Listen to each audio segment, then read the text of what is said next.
Baby girl, leave me, don't leave me. Baby girl, leave me, don't leave. Baby girl, leave me, don't leave me. Baby girl, leave me, don't leave me. Please show me your tree colors. Yeah. Baby girl, leave me, don't leave me. Baby girl, leave me, don't leave me. Baby girl, leave me, don't leave me. Baby girl, leave me, don't. Good morning, good morning, good morning. Good morning, people.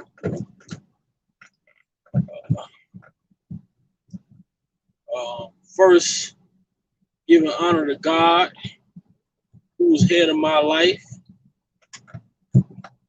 Without him, none of this would be possible. And through him, all things are possible. I want to ask God that he go inside the hospitals, heal the sick. You know, I want to ask that God go inside these nursing homes and heal some of the sick. You know, give hope to some of the hopeless. You know, for I know He's able. I want to ask that God look into some of these prisons, man, and change these conditions for some of these people that may be living without any hope of ever seeing freedom again. You know, let's remind our people to keep believing. You know what I'm saying?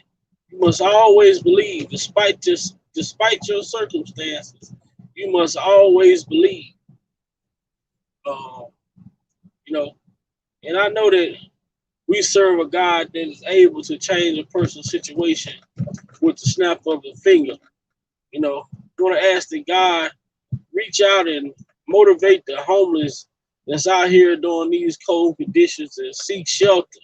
You know, people who may not have food, people who may not have clothes. You know what I'm saying? I want to ask that God see favor in those people's lives and put it to where they can also enjoy these holidays in warm air and nice cooked meals as well. You know, a lot of times we take for granted the things that we have before us because there's people out here that really don't have it. There's people out here that really don't have it. And there's people, you know, that's why I hate to see people take it for granted. The little things in life that we do have that God allow us to have throughout this journey through life that we're living.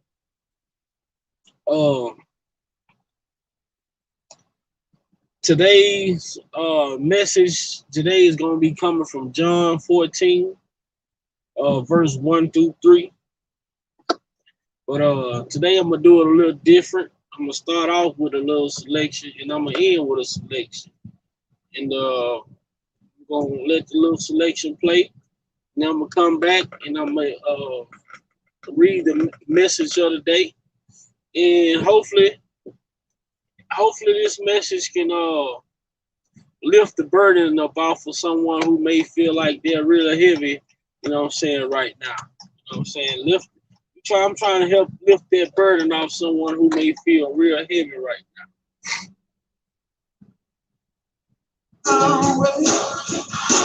I have to cry sometimes. Get that spirit up. Get the energy up. Makes me cry sometimes. I live with you, but that's all right.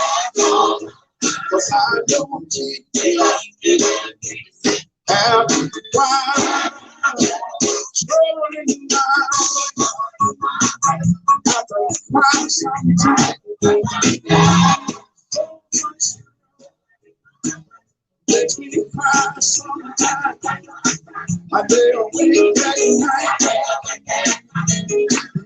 Alright, cause I don't have to cry. Trouble, have to cry sometimes. I'm in that trouble. Makes me cry sometimes. I lay awake at night.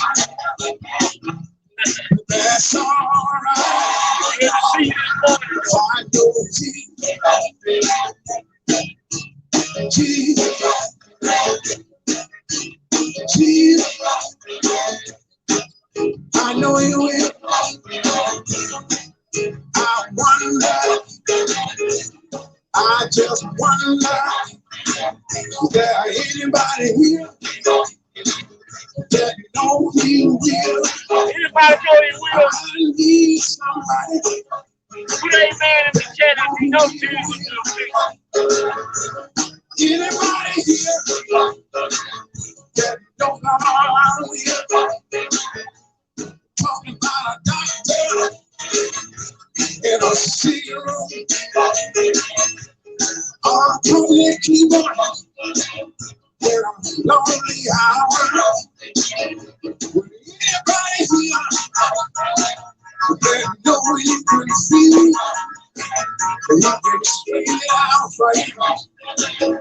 Anybody here that know you can see, whatever it is, whatever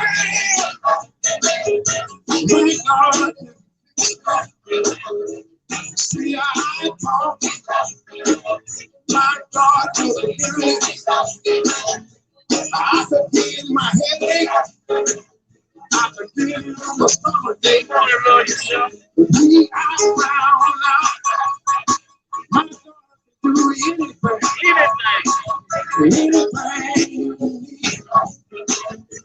I know He will. I know He will. I know God will. Real, I know. You know you're fixing it. He did it for me. When I was standing at the crossroads in my life, standing there just wondering which way should I go. And trouble on the left side, trouble on the right, and I couldn't go forward. I had nothing in my way. But one thing I know, one thing I know, I won't go back.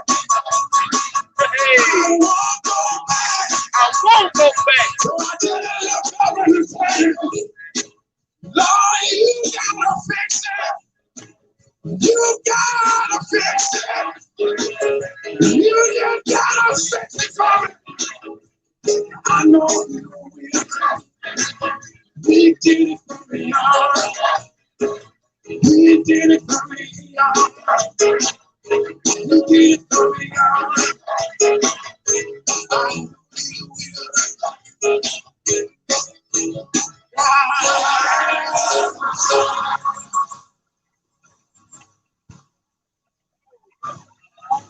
Let's get the energy.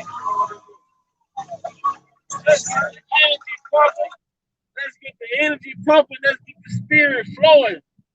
That's how you get the energy pumping. That's how you get the spirit flowing this morning, man.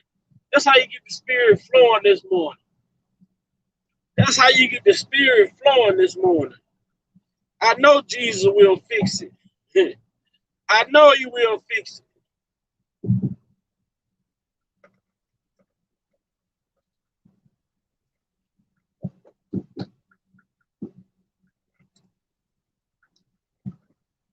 So today, message is going to be coming from John chapter 14, verse 1 through 3.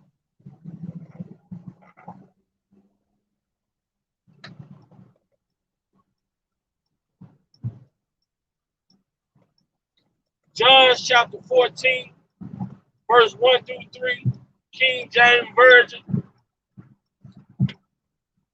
Say, let not your heart be troubled. Ye believe in God. Believe also in me. In my Father's house are many mansions. If it were not so, I would have told you so. I go to prepare a place for you. And if I go and prepare a place for you, I will come again and receive you unto myself, that where I am, there ye may be also.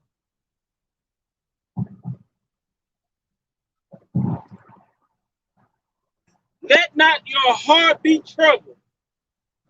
Ye believe in God, believes in me also. In my Father's house, there's a mansion. Man, in my Father's house, there are many mansions. Many mansions.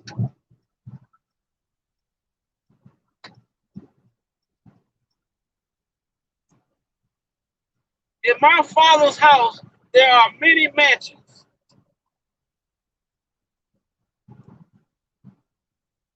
If it were not so, I would have told you. I go to prepare a place for you.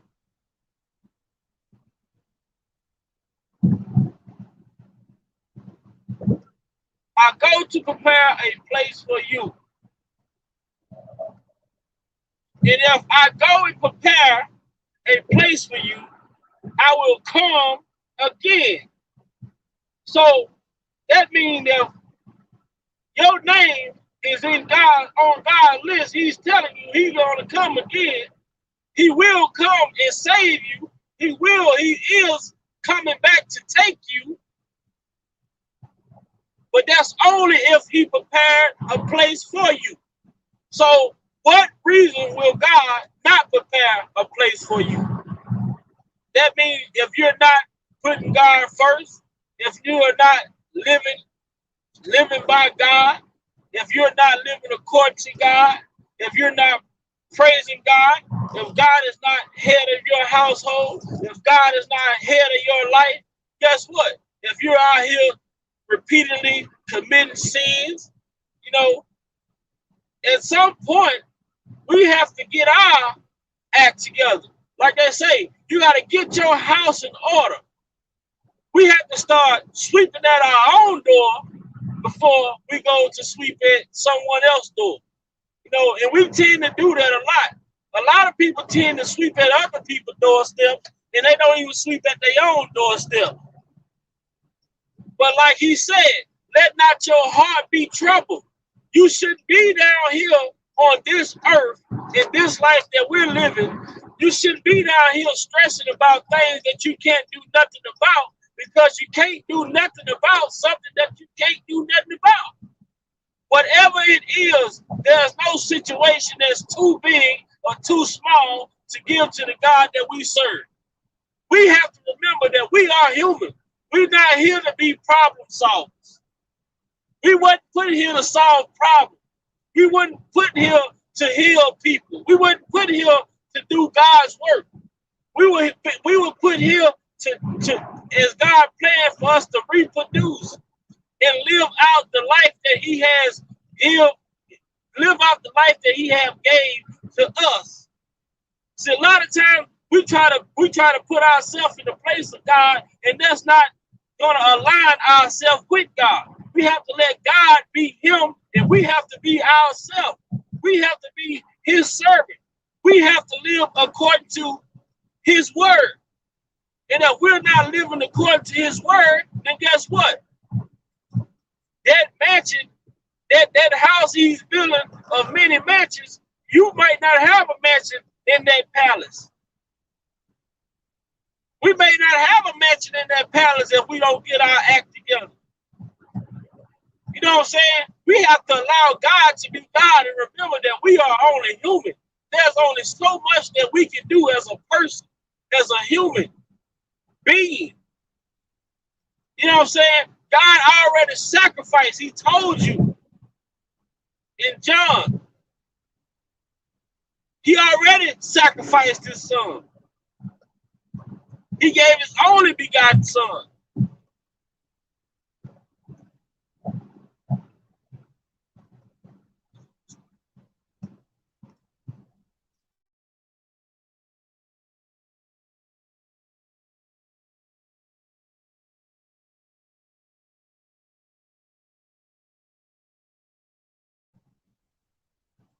You know, we just have to be human beings and live according to God's word.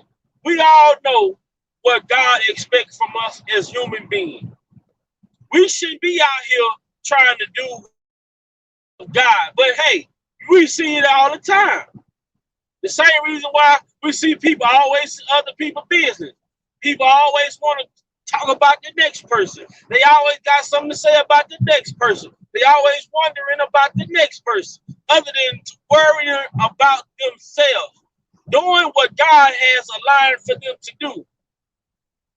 If you do what God has aligned for you to do, and you live out you live out your blessing or whatever it is that God has in store for you, you wouldn't have time to be worried about what someone else is doing in their life. You wouldn't have the time to be focusing on why this is going on and why that is going on. No, you wouldn't have the time to do that whatsoever. You wouldn't have the time to do that whatsoever. But that ain't what people do. Man, us as human beings, we tend to put ourselves into we tend to inject ourselves into other people's business all the time.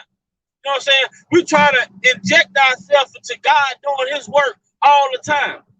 Understand that we are not God, and only God can do things that God can do. He shows us every day. He shows us every day. Because not everybody that laid down last night woke up this morning. Not everybody that laid down last night woke up this morning. Not everybody that laid down last night woke up healthy. You know what I'm saying? And there was some people that laid down last night sick that woke up ill because God is working. Only God can work the way that God works. When the doctor tell you you only got this much time to live, and guess what? And God will come in and show you you got as much time to live as I say you have. See, man always try to dictate things only God can answer. Man always try to dictate things only God can answer. Man tell you, oh, you got 2-3 months to live. God will step in and give you 30 more years to live. Because God is not going to get you. He's not going to take you until he prepare that place for you to come to. I want to get myself together. I want to keep living my life. I want to keep getting better as a person. I want to keep aligning myself with God so I can hope to one day God make a palace for me amongst his mansion that I can lay in and finally rejoice in the name of Jesus and be happy and be proud that God chose me. God saw favor in me. See, I'm going to work on me. I can't worry about what nobody else is doing. I can't worry about what the next person is doing. See, man always trying to do God's work, and only God can do God's work. All we can do as man is to just live accordingly. We can live throughout our plan that God has put before us. That's it. That's it. That's why it's important to find out what it is. That's why it's so important to find out what your purpose is in this life. Because once you start to learn what your purpose is in this life, then you will then understand how you are aligning yourself with God. When you find out what your purpose is in life, then you will start aligning yourself with God. But we spend so much time doing BS and putting our attention into other things, materializing things, being infatuated by things, other than trying to find out what it is that God put us here to do. What it is that God put us here to do. I feel like in my heart, God put me here to be a messenger. I feel like in my heart, God put me here to talk, to inspire, to motivate, to help people understand, like, look, anything is possible through Christ who strengthened us. Because that's where we get our strength from. That's where we get our knowledge from, our health from. All of that comes from God. And when you're not acknowledging God the way that you're supposed to, your health starts to deplete. Your energy started to deplete. Your knowledge started to deplete because guess what? You have to put God head of your life in order to gain anything in life. In order to gain anything in life, you have to put God first. Let not your heart be troubled. God is telling you, give me all of your problems. Whatever it is that's bothering you, give it to me. God is asking you to turn over all of your troubles into him and let him deal with it. And you just be the human being that he allowed you to be, that he sacrificed his son for you to be. He sacrificed his son so that you wouldn't have trouble, even though we all go through trouble. But the only way that we can get over those troubles is to give them to God and stop trying to fix it ourselves. Everything is not meant for us to fix. Everything is not meant for us to fix. This is a higher power. And the God that we serve is a spiritual God. And the spirit is in each and every one of us. All of us have a spiritual discernment within us because God is the spirit. It's the spirit in us. And we all feel that spirit. We must address that spirit. We must respect that spirit. And we must live through that spirit. I'm telling y'all, it's the spirit. It's the spirit. Each and every one of us hold that spirit of God within our bodies. We just have to follow that energy.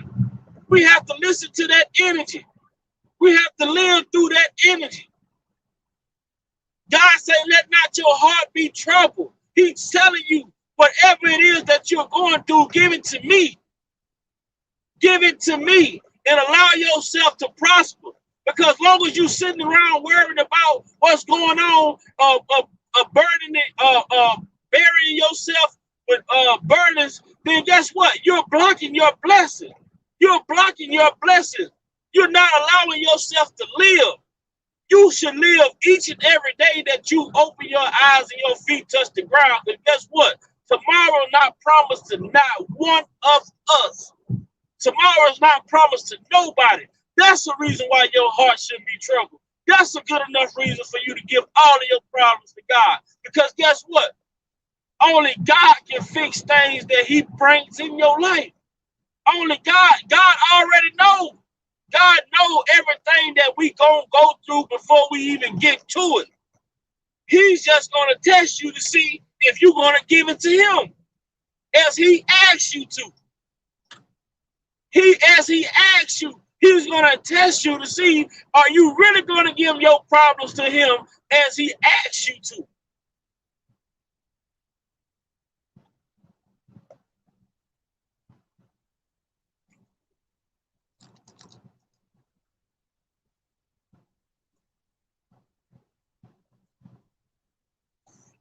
Okay, love yourself. Okay. Ma, what's up, Ma? Glad to see you in here. Happy to see you in here, Ma. But we gotta let our heart not be troubled, man. We gotta. If we want to live long, and we want to live according to God, we gotta stop burying ourselves with burdens and things that we can't do nothing about. We gotta let God. We gotta let God get rid of these battles and issues for us. You know what I'm saying? There's only so much that we can do as a human. And if you want to live your life, you want to live your life to the best and to the fullest of its ability, you can't sit around putting burdens on yourself that you don't have to deal with. You don't have to deal with this stuff. You don't have to deal with certain things that when God asks you to give it, let go and let God. When they say let go and let God, that's a real statement. That means something. Let go and let God. That means whatever it is that you're going through, let it go and give it to God and just keep on pushing. You have to remember to keep pushing. Just keep pushing. You know what I'm saying? Some of these problems, like I say, God foresee these problems before we even meet them. God already know they done. But at the same time, like I tell y'all, God will test us to see, are we gonna let go and let him step in and do his work? You know what I'm saying? We can't do the work for him. We have to let him come in and do his work. As long as we do our part, acknowledge that, hey, God, whatever this is that I'm going through, I can't deal with it. I'm giving it to you. And once you give it to God, he will deal with it accordingly. But we try to be God, we try to be man, we try to be everything that we're not. We should only focus on the things that align ourselves with God. And when you align yourself with God, troubles of yesterday will no longer be here tomorrow. Everything in the past that bothers you, you gotta let go and let God deal with it. Let's not continue to stress ourselves, and let's not continue to weigh ourselves down with burdens that we can't do nothing about. We gotta let go and let God. Let go and let God. Let go and let God. Trouble in our way, yes, we're gonna have trouble. Yes, it's gonna get hard. But guess what? If you believe in God and you're aligning yourself with God and you believe in that spirit and that higher power, guess what? Give it to God. Let God deal with it. You know, I'm telling you, we heard Kel say, I don't tell God about my problem. I tell my problem about my God. So when you have them problems, you need to introduce them problems to your God.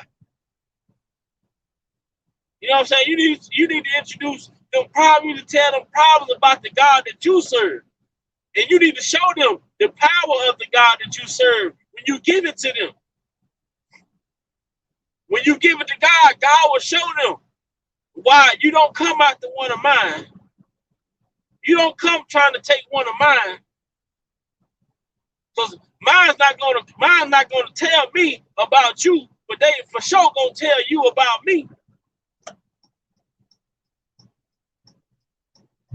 Most definitely.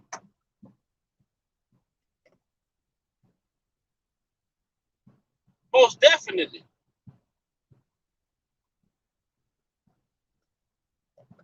Most definitely. And I ain't come on here to hold y'all long. I wanted to get straight to it. Put the message out. I played a song, a selection, straight from the beginning. I asked God to step in, and I praise God, and I thank God for allowing me to see another day. And God is head of my life. And without God, none of this will be possible. And with God, everything and anything is possible. I asked God to, look after the people who's sick right now. Man, place his hand over the world with this pandemic that's going on. Place his hand over the people in these prison cells. Place his hand over the people in these patients in these nursing homes. Place his hand over the doctors. Place his hands over this medicine that they're coming out with. Place his hand over the food that they're injecting in us. Place his hand over the frequency that we're living on. Just ask God to step in and show his will, man. Because we as humans, we are up against so much. But let not our heart be troubled. God can deal. There's no problem too big for God or no problem too small for God. But we have to remember, we have to allow God to be God. And we just have to continue to be human. That's it. That's all. That's the only way this world is going to work. And what you see with a lot of this stuff that's going around, a lot of these sicknesses, a lot of these illnesses and things of that nature, this pandemic, all of this, these are people who's trying to be God. But see, God gonna come and see about his people. God gonna come see about his people. This country, this world gonna have to answer to why are so many people leaving this earth without God's permission. See, this world is going to have to answer to God eventually about why are y'all taking my people without my permission. This pandemic, this man-made. This is not God's work. Not God's work.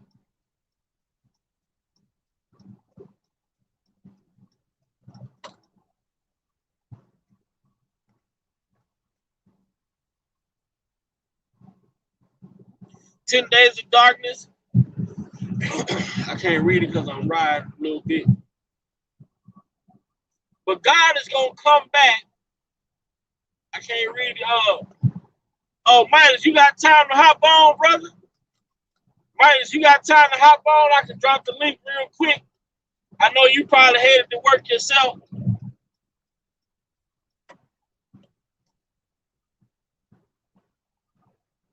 But like I say, this is not God's work. What's going on?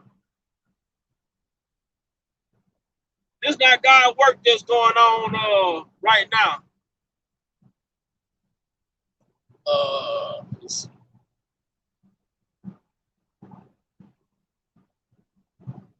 Hold on, Midas. Let me see.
You see that number, Midas?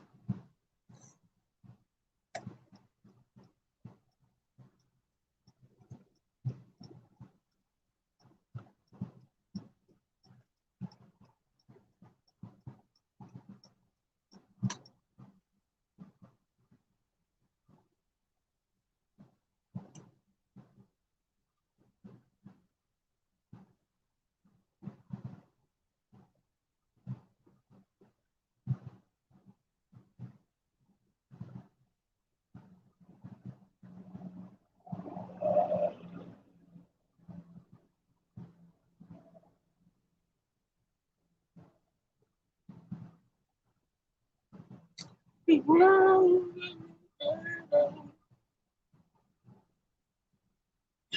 live last night as well, man.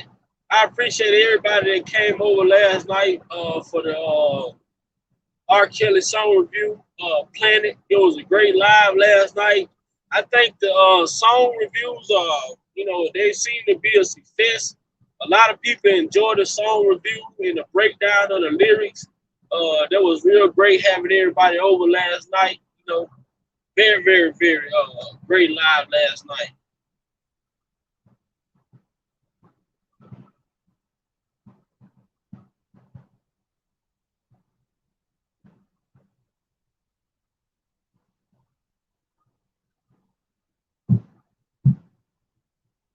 Oh shit! You might say I don't know how to call long distance. You need it, man. Man, I'm gonna drop the link. I'm gonna drop the link.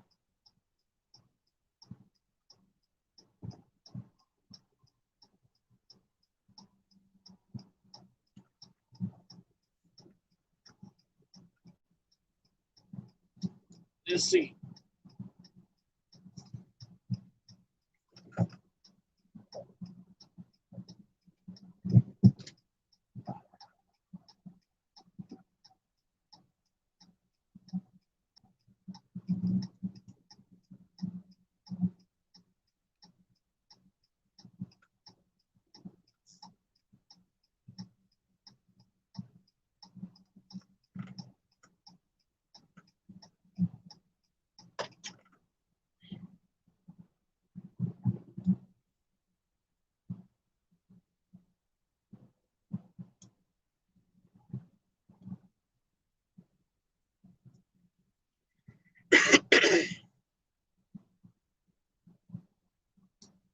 Yeah, it's a lot. It's a lot. What we're going through is a lot, and I just can't believe that God will be pleased with the state of the world today.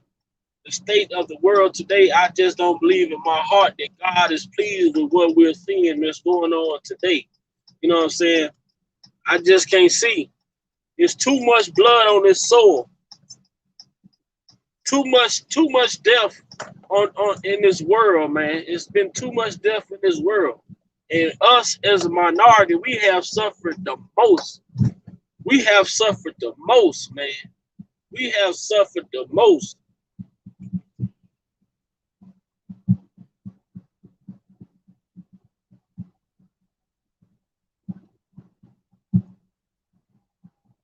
You know,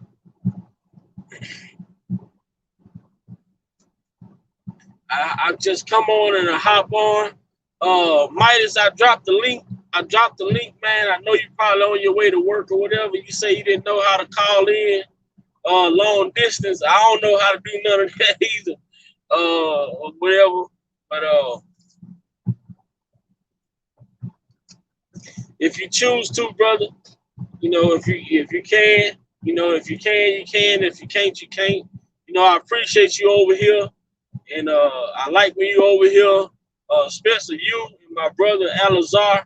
Man, y'all guys are real big on, you know, the scriptures and quotations of the Bible. So it really helps me out when you guys over here because I'm not a big Bible person. I just speak from my heart. And when I talk, I just speak from my heart and I speak from experience.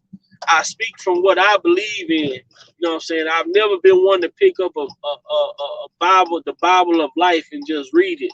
No, even I had an uncle told me one time before I tell you, he asked me did I know what the word Holy Bible meant.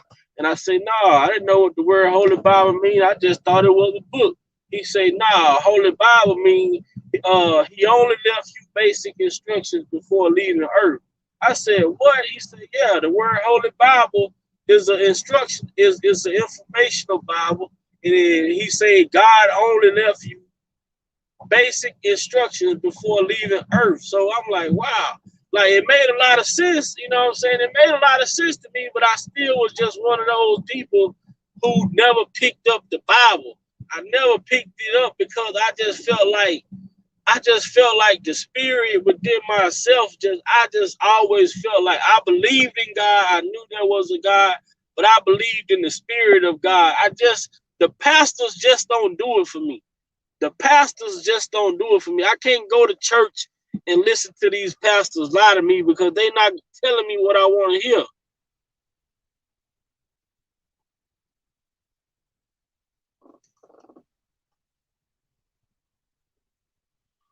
Hold on right quick. Let me see.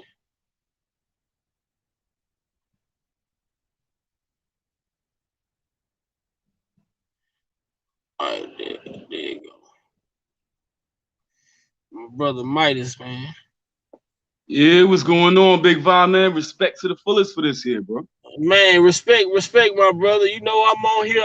I'm just speaking from the heart, but you know, you and my boy Alazar, y'all guys understand this thing a whole lot more than I understand it, but I'm always willing to learn.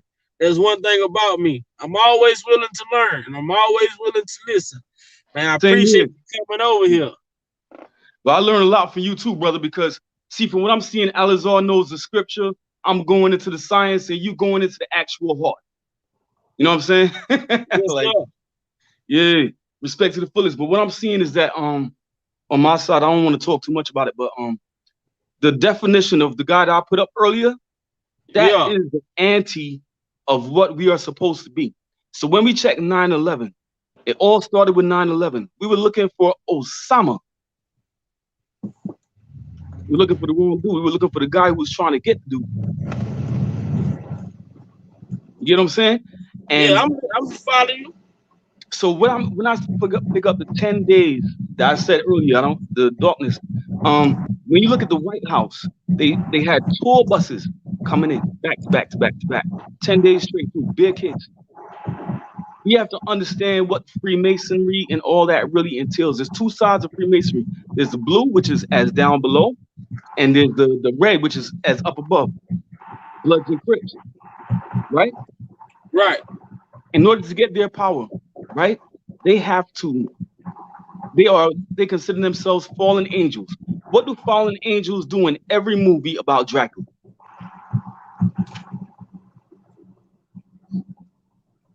Go ahead, brother. You got the flow. Yo, you get what I'm saying, right? But Yep. everyone about Dracula, they do the same thing. They're going for the blood of the innocent. They're going for the legend. You know what I'm saying? And what we're looking at with Kells and all this stuff is Kells is Job. Kells is the most loved. That's why he was inside Trump Towers being protected. Because these fallen angels, like Kells, they are good and they are bad. They're ones who will only partake for a small period, like on a Sunday, of red wine or vino, like how Trump says. And Right. they're ones that want it free up. You want everything. So you will see a lot of your favorite actors and stuff, they got skinny. So Right. when we start looking at what they're doing, when they got starved, how they got smaller, you know what I'm saying? When they started bulking back up, we realize what they're really doing. They're feeding off of us. We are considered food. It's just Wow. like being in 1984. So this is against God. All of this is against God because Yahweh, God, resides in the law, from what I'm hearing.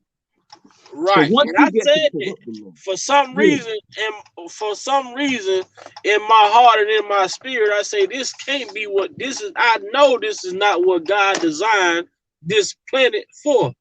hmm This is not. Well, like you said, remember back in the days, 87, Kid and Play, everything was good. You know what I'm saying? We had Back to the Future. We was living the life. We was skateboarding. All of a sudden, kids started getting killed for the British Knights. And you want to know a very interesting thing? I heard that crack was originated in Hawaii and not in America. By Wow. your same boy. By your same boy. So this is worldwide. We're thinking these leaders who look good, right, and seem nice are good people. They're not. They all have to devour in order to get their power. Because we are just food. They're just all this political stuff, all these long talks and big words, all to confuse us. We are Right. food. They want to get rid of us, start shipping us off, bringing their people, or whatever they call them, their reptilians. But We have they about they five can't they years. can't save they can't save this soil.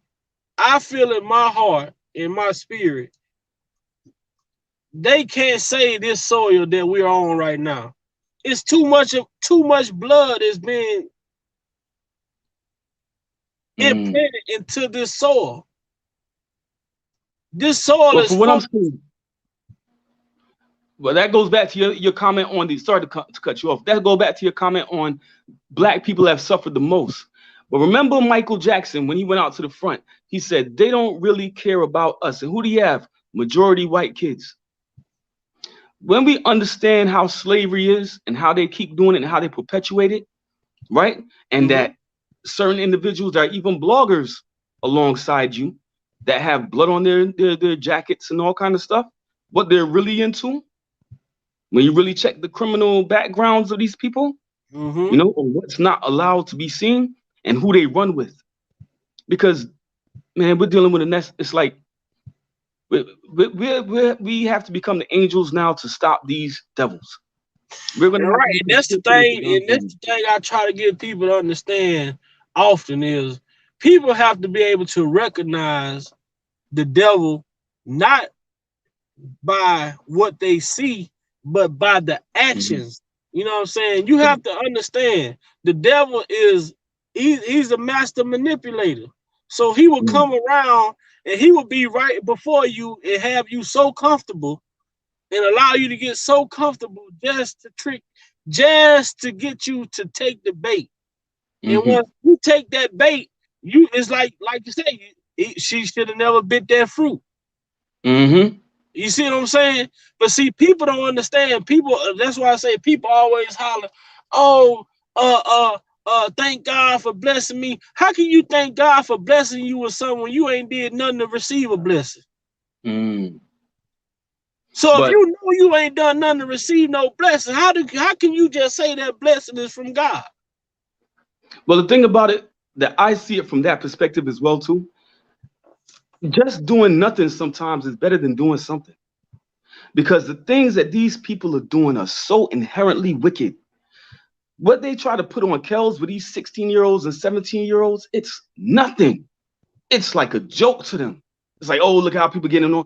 When people understand what really these people are doing, Just by you sitting down there in your car right now, man, you should receive nothing but blessings. From you getting calls on the phone and talking to people and bringing up the word of God, you will receive nothing but blessings, because these people, all they do is forsake God. They have no God. They hate God. Mm-hmm.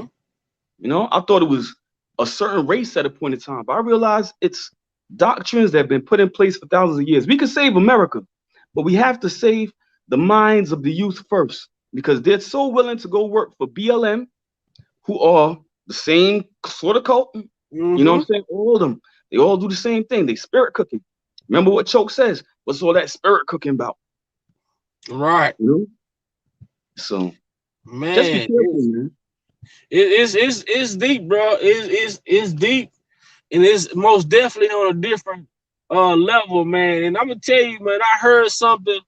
I heard Ben X, brother Ben X was talking, and him along with Farrakhan, and they said something that was so catching to me, and it put things into context. It put things into a greater context for me, as far as why they oppressed us so much, why they try to avoid us the ability to learn to read and do certain function at a certain level. And he said, you know why? He said because he said the spirit. He said God is present amongst all of us. All we have to do is look in the mirror and look in ourselves. Just look at yourself and evaluate yourself. He say the spirit of God is within each and every one of us. We just have to be able to get in touch with that spirit. And once you get in touch with that spirit, you will then learn your purpose. And I But said, I'm just gonna say, be careful with that, because that guy that told you that does more the same thing I was talking about than most people. Look at Chicago. It's destroyed. exactly, How many missing? exactly. But see, that's the thing about it though. See, that's why I tell people you can listen to and Mm-hmm. you can listen to, you have to go around and listen to people to gather information, but it's all about Mm-hmm. you, the person, what you choose to do when you gather that information. Now, you can't sit here and say, well, I'm trying to change what we see Choke. Oh, we trying to change the narrative, but then Mm-hmm. you become a part of the narrative. You get what I'm saying? Mm-hmm. If Mm-hmm. I'm trying to change the narrative, how do I end up becoming a part of the narrative? Mm-hmm. How do I come out and say things like this man was saying, if we know that Kels is on trial for the things that he on trial for, how do you come out speaking saying or things that's contradicting what you're saying that you're trying to defend? Mm-hmm. So I'm the type of person I go around and I'm not gonna lie, like people say, I listen to a lot of different people, but one thing I do understand though, I understand that I have the ability to think for myself as Fact. well. You know what I'm saying? I like to collect information, but I Mm-hmm. also like to think for myself as well. I'm not gonna let somebody piss on my head and tell you it's raining. But see, a Fact. lot of times people put the truth out right in front of you because they gonna feel like that you're not listening anyway. They don't think that you're gonna take something from it anyway. Because Mm-hmm. nowadays people need a lot of. That's why I always talk about followers and supporters. Followers need a guide, a person that know how to support himself, know how to navigate through life on his own. Facts. A follower And gonna because you know always your need own a tour God. guide to Mm-hmm. get to the next destination. Mm-hmm. You know what I'm saying? Even with a GPS in their hand, they still need somebody to tell them how to turn it on. Hmm. Well, the thing that freaks me out is that so many people ignore what Jesus is in this iteration. You know, people will Mm-hmm. curse Jesus openly on TV, and we think that they good, but they know exactly, because we're seeing their language on one level. Like he's like how NOI says we were oppressed, right? In the Right. 70s and 80s, my father used to tell me all the time, black people had the most. Mm-hmm. Black people were the most married. We were doing great. And you know what? We ended up with black Democrats taking over our neighborhoods. We ended up with Al Sharpton making up Tawana Brawley, who looking Right. very good for his age. You know what I'm saying? Looking very good for his age. He was the same age as my father. They went to school together. You know what I'm saying? And he Okay. knew, my father knew he was a scammer back in school.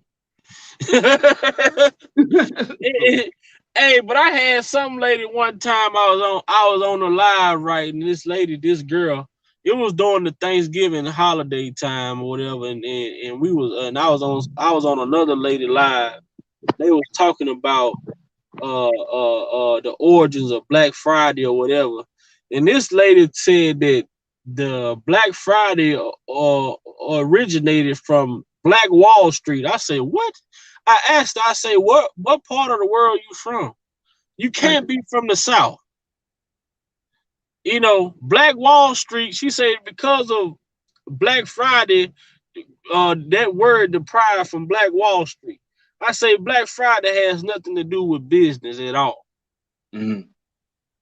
It has nothing to do with business at all, but they have conditioned you to think that it had something to do with business, but not at all. Black Wall Street was a place where all black people was wealthy. They lived off the land. They grew their own food. They had their own bank. They had their own pharmacy, their own doctors. Everything was black owned. They did not go out. No dollar went outside of the community. Mm-hmm. That's when it was great for Mm-hmm. black people. Black people strived back then. You had black people back then. Rich 1,000 to be 1,000 now. Back then is like being a gazillion now. Right now, Mm-hmm. you know what I'm saying? Yep. The wealth that people had during Black Wall Street time. You know what I'm saying? Imagine the value of that wealth right now. Thanks. But they didn't want a person like you or a person like me to be the face of the richest person on this planet, because you know what that would do? That's going to inspire the next generation that they can be the same. See, they always try to kill the inspiration. They try to kill the inspiration. They don't want us to believe that we can be great. That's why you don't see them depicting that even on the TVs. This frequency in the music that they play. They not trying to inspire our kids to believe that they can overachieve the things that we achieve. That's why I always say, if I could have chose and asked God to say, put me in an era, it would have been the late late 60s, the early 70s, 80s, Mm-hmm. because back then it seemed like everything was so much genuine. You know what I'm saying?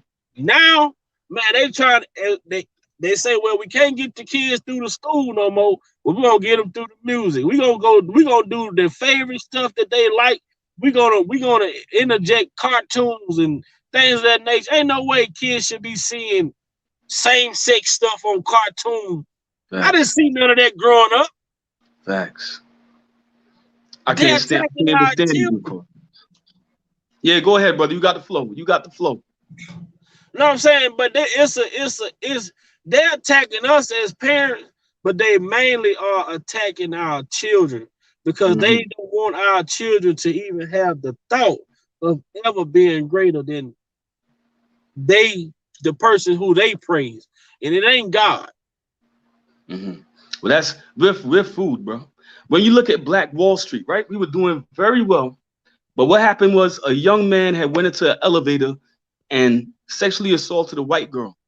They went to lock the little man inside a jail cell, right? So the Right. people from Black Wall Street came over to the white neighborhood and was like, no, we're not taking this. They shot 10 white people. This is something they always leave out the story. Nobody talks about the good and evil battles and who was doing what and who triggered what in order to make this come about. They offered money to bail them. They offered money. They negotiated. Negotiation wasn't going the way that they wanted to go.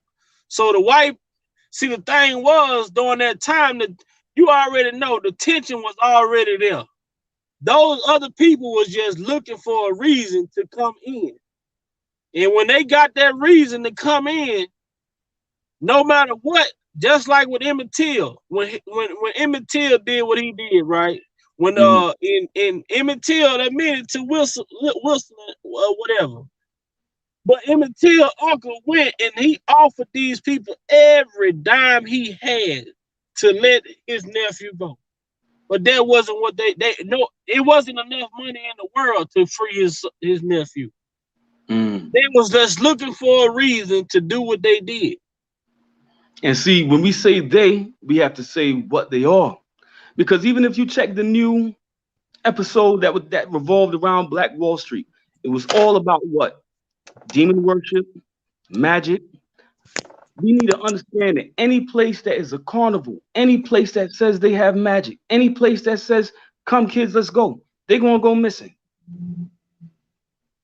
That is their power, the blood of the innocent. Mm-hmm. You see? So we need to understand what day is first and realize all this is organized, because they were slaves before. The whites were slaves, the Jews were slaves. Muslims, I think, well, I don't know what they were, but as far as I know, they was enslaved too, because in their tradition, Prophet Muhammad was white and he had black slaves. That's actually in the book. He beat a black slave, all kind of stuff. You need to check the Quran. That's in the book. Yeah, I don't want to also, disrespect and nobody. I gotta tell people, people be so hard, and like it's a harsh reality. Our own people owned our people. So and they sold us. And you they know, our sold us. cousins in Africa, we don't even know how they look. They probably dead right now. You see that Ivory Coast? They got so many black bodies in there. If a black slave owner died, his two favorite slaves, would go inside the grave with him. Alive.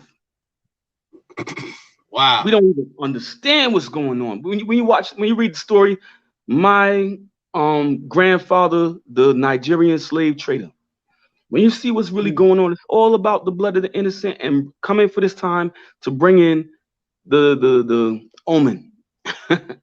I can't believe I watched all 4 episodes of the Omen and I never thought that sucker was in the Bible, yo. I'm gonna have to watch. I'm gonna have to get in tune with that, man, because I like anything that's informational and anything that I can learn from. I have no problem with getting in tune with it, because I do know, like, even like, and I do want to bring a segment to my channel as well.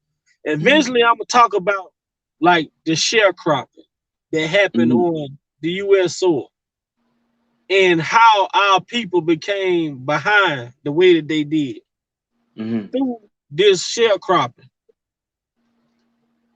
Where they started limiting all the foods and everything and how much you can grow and what products you can bring at certain times to the table. I was checking it out as well. I used to be deep in ADOS, man. But then I realized the woman in ADOS was evil as shit. Good morning, passionately.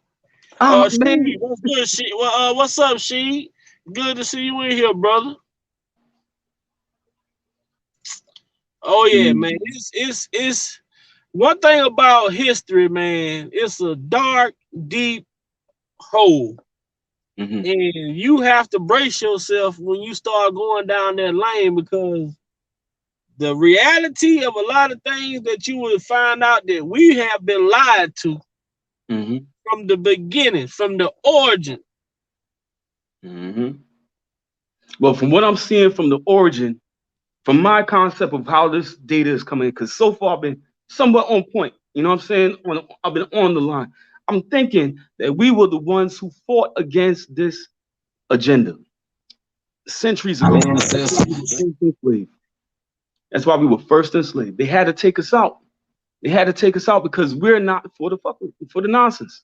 You know? Yeah, man. Something didn't align. Something didn't align for us to become a part of the, a part of the plan that happened. I ain't gonna say plan. Something just didn't align right within the powers of to be that caused things to go left the way that they did. Well, the most important thing I think to check for that is that if you want to research it, Rosa Parks bus ride that was faked, that they tried to use a pregnant girl first, but she was pregnant out of wedlock. And then LBJ, Martin Luther King, LBJ, Malcolm X. That's where it all started. But yo, bro, I gotta get back to work, man. It's good talking to you, Vi, man. I'm glad to hear you, brother. Same to you, man. Same to you. Yeah, as man. well. Keep up the great work. Respect. Yeah, baby. Just a second, y'all.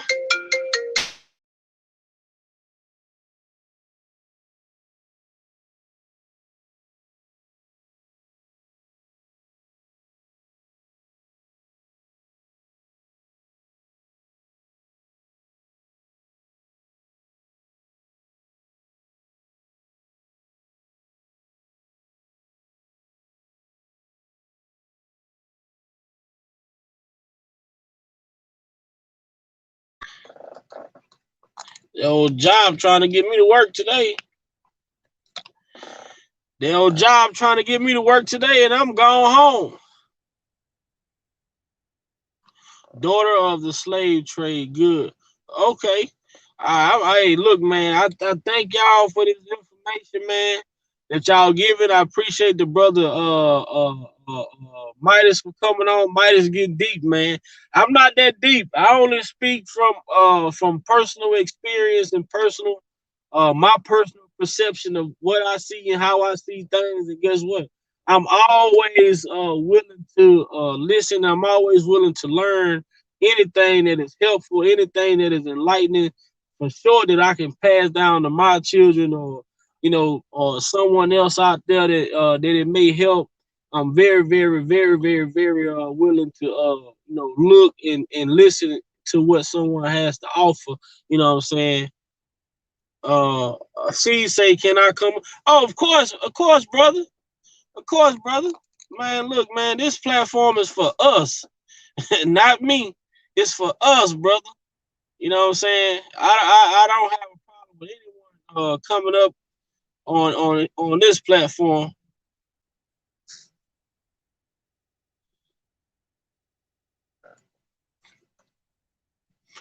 This is for us.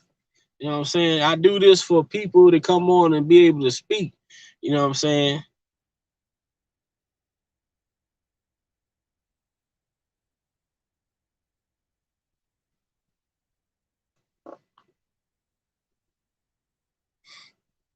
All right, I got brother She coming up. Let me see.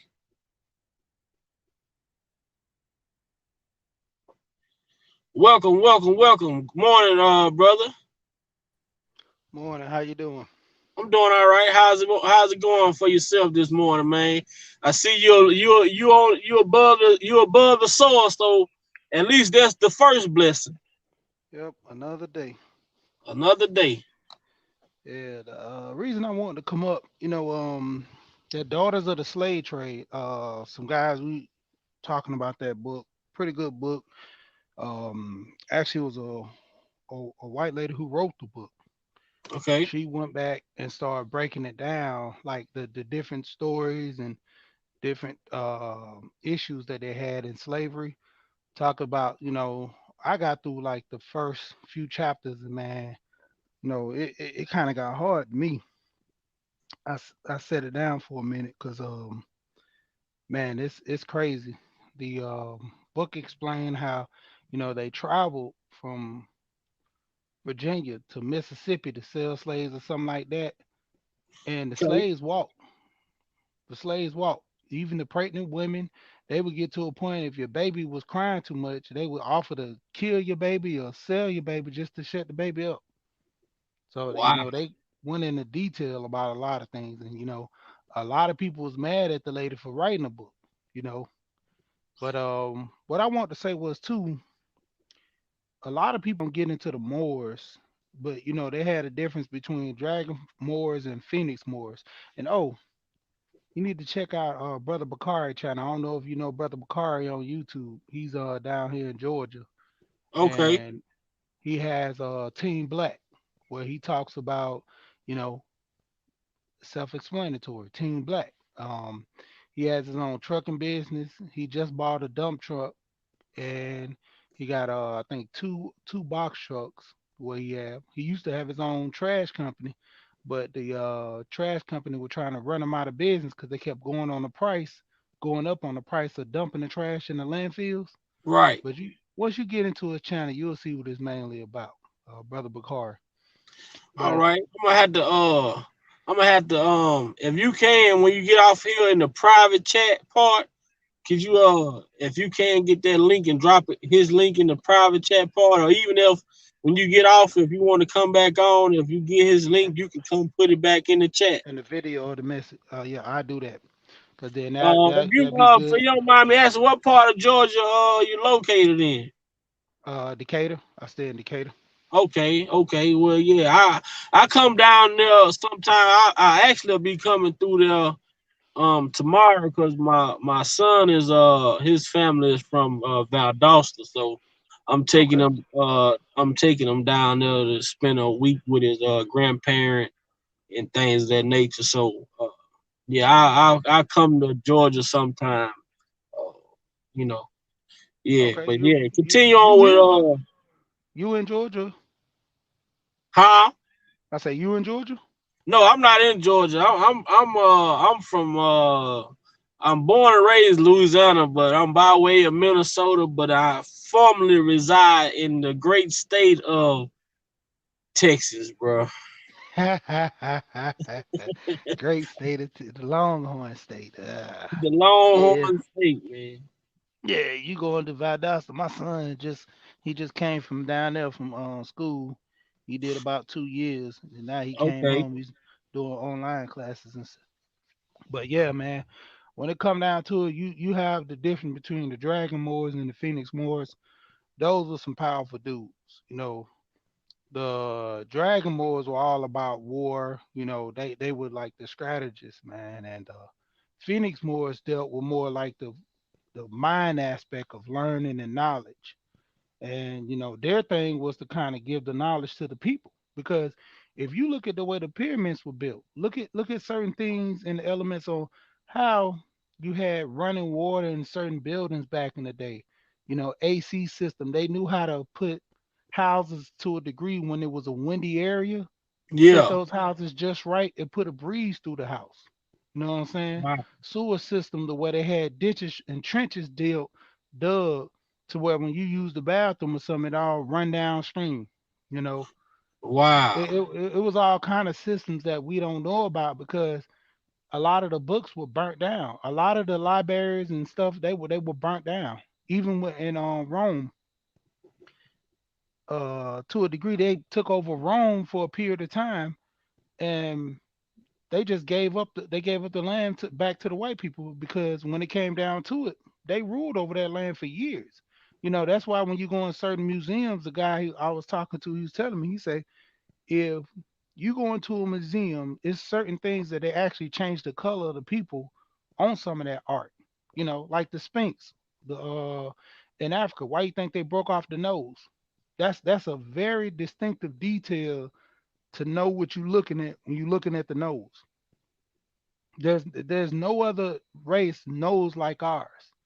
You know, we have a very distinctive nose about ourselves, doing Right. all kind of artifacts. That's why a lot of stuff being held. Even when they say, well, we're aborigines of the land, Yeah. you gotta look at the whole point.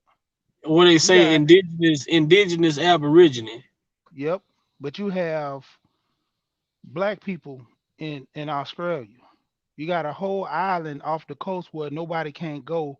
Um, they can't even touch that land over there, because it's inhabited by people who murder you as soon as you come on. The whole country, the whole world has deemed that property.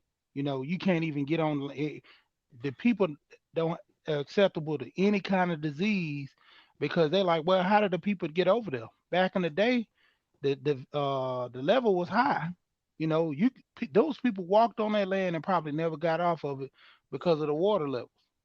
You Do you know, see what a passionate say and stated, hair like wool, we are the chosen. Man, I'm yeah. telling you, I seen because I looked up when I heard the term indigenous aborigine, the copper colored people, right?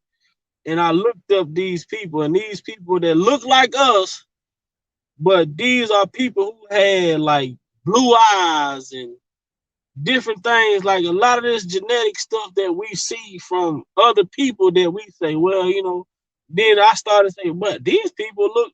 I mean, wow.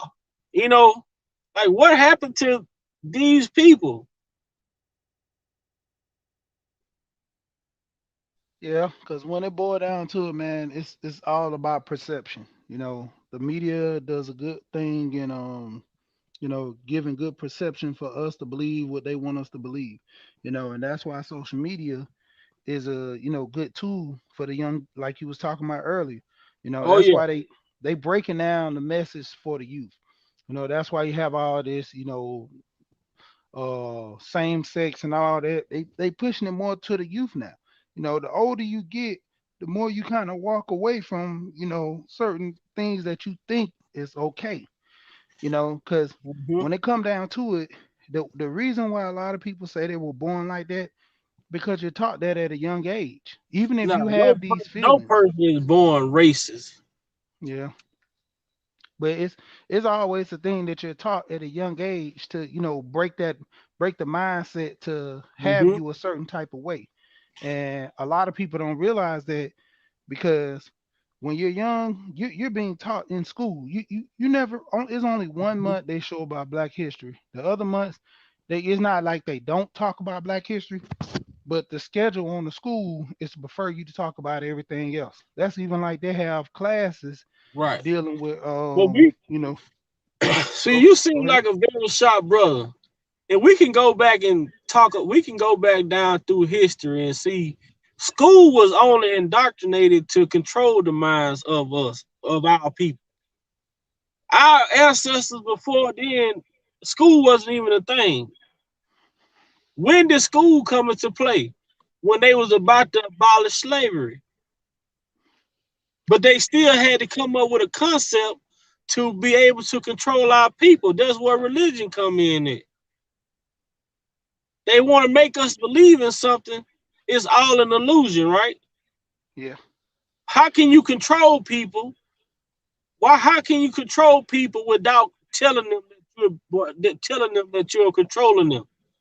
Well, and another thing that they tell me, they tell us to wait on Jesus to get to heaven in order for us to. We gotta wait to die to get to heaven in order to live. When you have a group of people who's having a heaven here on earth, while we still sitting here waiting, waiting to be saved. You know what I'm saying? As we were taught, right? Yeah. But if They you they if they when they got ready to abolish slavery, man, these people had to come up with a way to understand how to control us without controlling us. well, you got to look at the banking system and all that. That's how Oh they were yeah, the able. banks don't even have money if you don't put your money in there. If we Yeah. as people don't put our money there, they don't even exist. Well, that's why they breaking down with the Bitcoin thing because they don't want people to invest into it. That breaks down the banking system. I can send $1 million overseas, um, for probably like less than $100. If I was to do a bank transfer or something like that, that will be in the multiples, at least about 10 or 15 or better $1,000 just to send $1 million overseas to Africa Hmm. or somewhere else.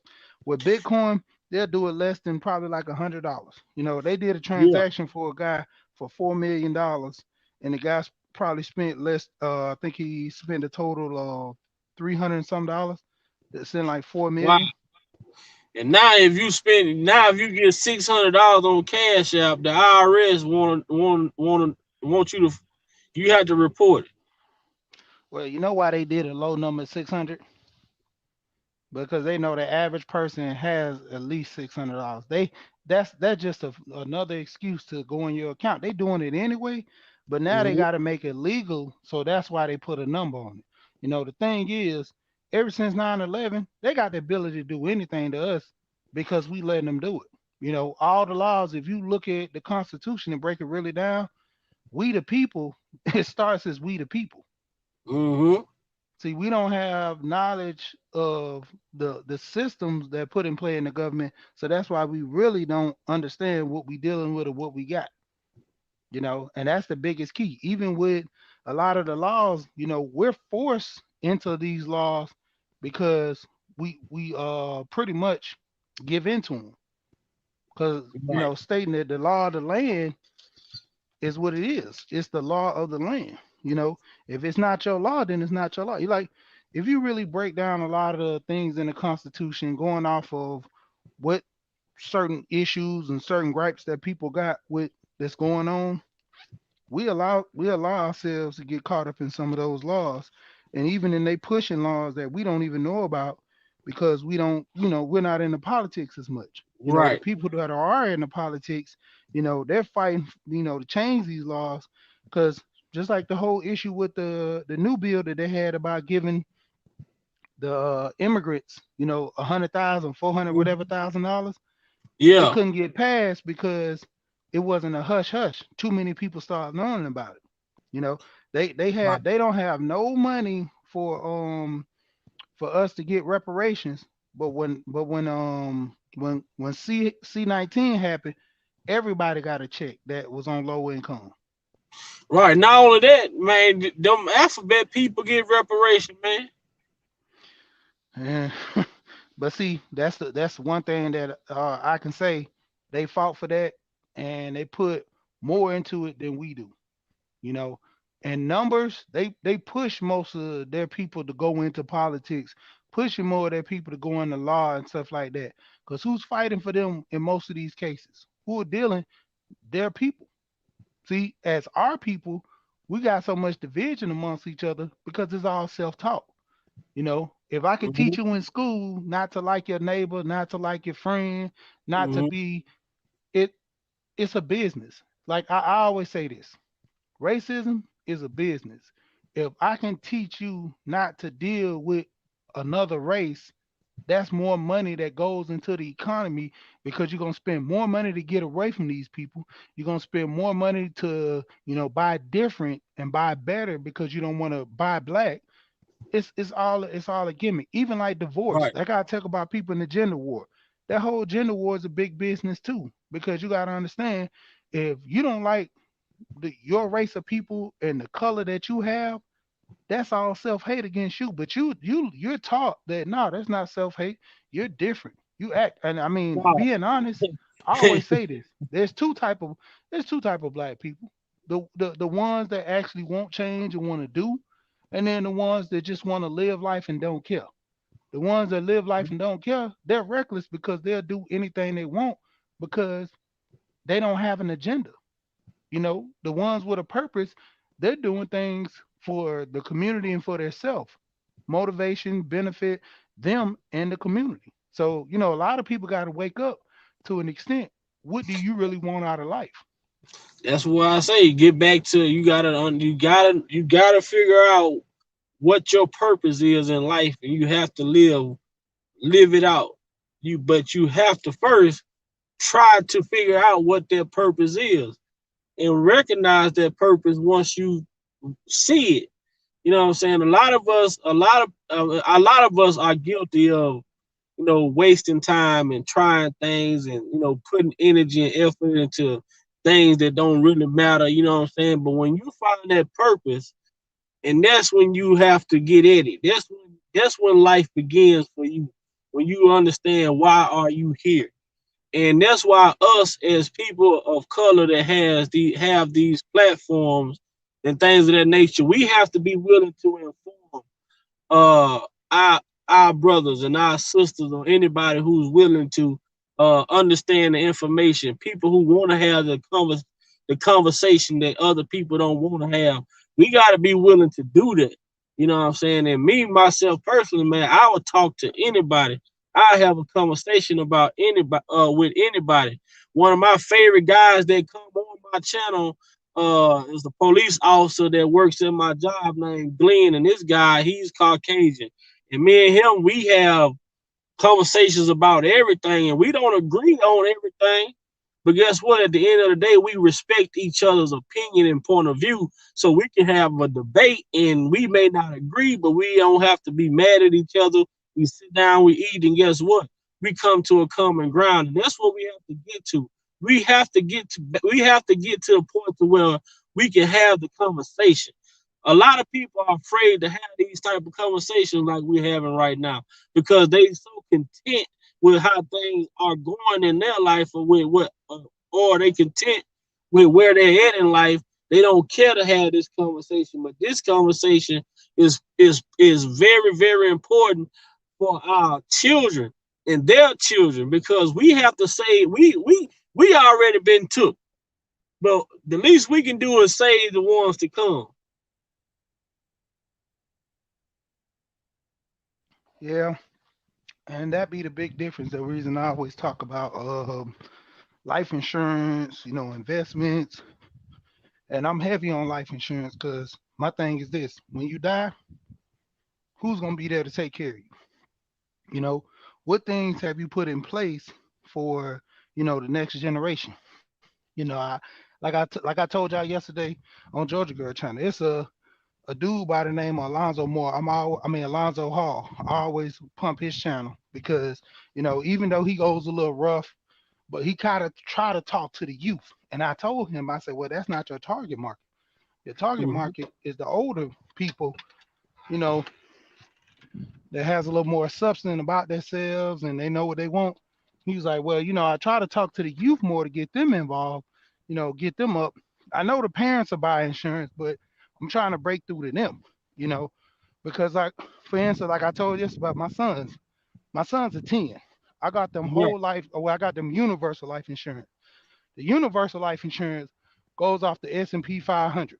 So basically, I'm creating generational wealth for them at a young age. If they get older, if they choose to keep that insurance, cool. If they don't choose to keep that insurance, they can cash out that policy and go do something with it, you know. But the mindset I'm giving them now that'll tell them, you know, understand what you're doing when you cash out the policy is far greater. You know, I'm trying to get them mhm, into Bitcoin right now.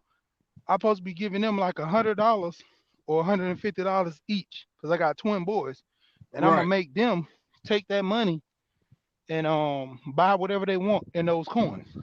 When it goes up and down, I'm gonna show them how the market goes. That's gonna be their introductory into stock. right, Budgeting, learning how to take a loss when you put too much money down on something.